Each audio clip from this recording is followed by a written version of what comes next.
The National Athletics Stadium in the TNT capital, Port of Spain, is named after the former sprinter.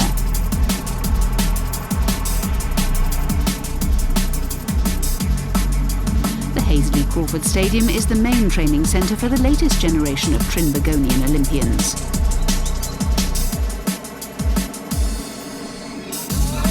One such youngster making a name for himself is javelin thrower Keshorn Walcott. Last year, the 19-year-old won the 2012 World Junior Championships. He also earned himself a place at the London Olympics.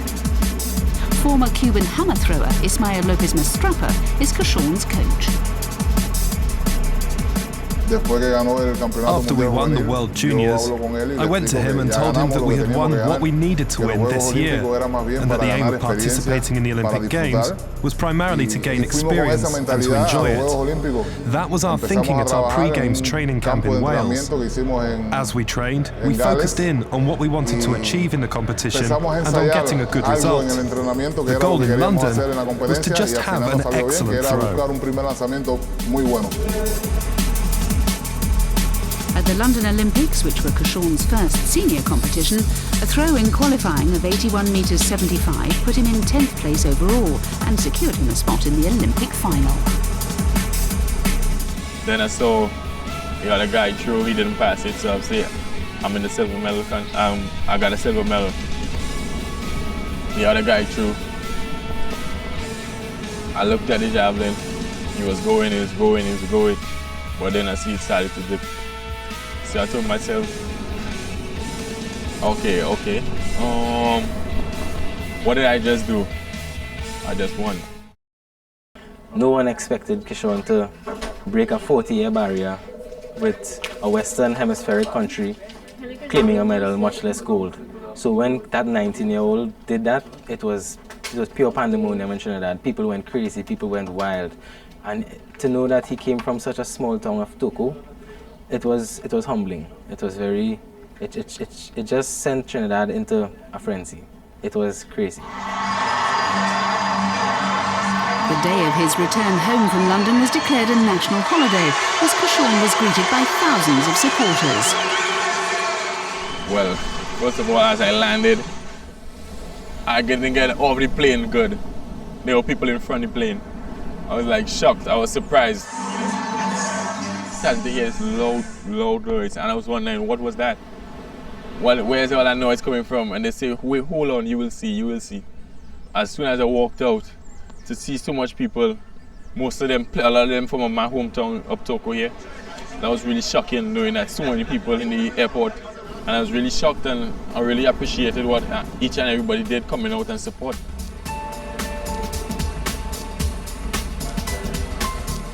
When Transworld Sport met up with Keshorn in Trinidad, the teenager had just resumed full training after taking a break following his Olympic exploits.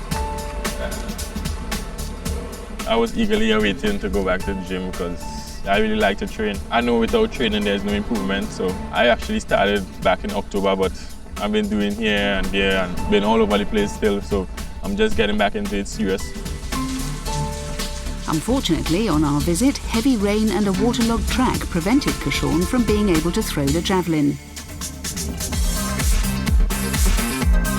Keshorn and his coach used training methods from other throwing disciplines to get the most out of their sessions together. Still only 19, Keshorn has a great deal more to learn about his event before he becomes the finished article. Like any young athlete, he has some problems with his technique. If we are looking to throw further and get better results, then these problems need to be ironed out. We're not only looking to improve his body strength, but also his technique. My philosophy is one of being able to throw longer distances with less effort. It's important to make use of other factors such as speed and timing.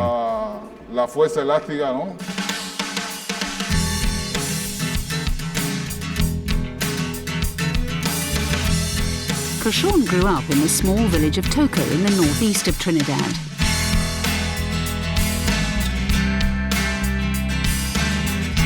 He took up the javelin whilst at high school. I was 16 years old. I could tell you, it started right, just like this.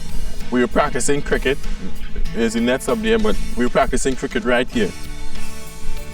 I was bowling this direction, and the guy, my cousin, he was throwing from right there. And we were practicing, and I just saw it and decided I'm going to pick up the javelin. Went out, fooling around, picked up the javelin. It was somewhere around here. Picked it up, did a small run up, knowing nothing about the javelin, just running up like if you're pelting a mango or something. So we just ran up, and it actually landed like somewhere in the middle of the field. And everybody was shocked, including me. With a little training, Keshorn quickly progressed beyond what his PE teachers could offer, so he decided to learn more from watching videos online. First time I started, YouTube was my coach. So I just went on YouTube, watched a lot of videos, tried to mock each and every athlete who was throwing. So that was basically it. And then I think I was going to copy Torkelson, because I still look up to him. I like he's really a smooth javelin thrower. He's relaxed and everything. So I really liked how he threw it. Football, cricket and sprinting are the most popular sports in this part of the world, but Keshorn is hopeful that his success will inspire a few more children to take up the javelin. Since I came back, I've seen a lot of kids interested, a lot of people coming out more interested in the field events, because Trinidad was more known for the sprints. But now more and more athletes are coming into the field events, so that's good. Knowing that what I've done, I've opened up the field events a lot more. Okay, well, you have seen my school. Now I'm going to take you up to see this, the lighthouse. Keshorn was the first non-European to win the men's Olympic javelin title since America's Cy Young in 1952. After his victory, he was showered with gifts from the government and his local community. Way up in my area, in Toko. This was known as the Toko Lighthouse. Now it's called the Keshorn Walcott Lighthouse. So it was named after me after the Olympics. So was the school. So it's really a pride and joy to know that things are named after you. As well as the lighthouse, Keshorn was rewarded with over $150,000 US, 20,000 square feet of land, and a luxury house in Puerto Spain. It's great to be home. I appreciate each and everything that's given to me. But for all the glory and the limelight and everybody keep telling you you're famous and whatnot, that's not really a big part of my life. I didn't really take that on. I just focus on what I have to do. So all the publicity and all the thing people come in and like the fame, that's not really my thing.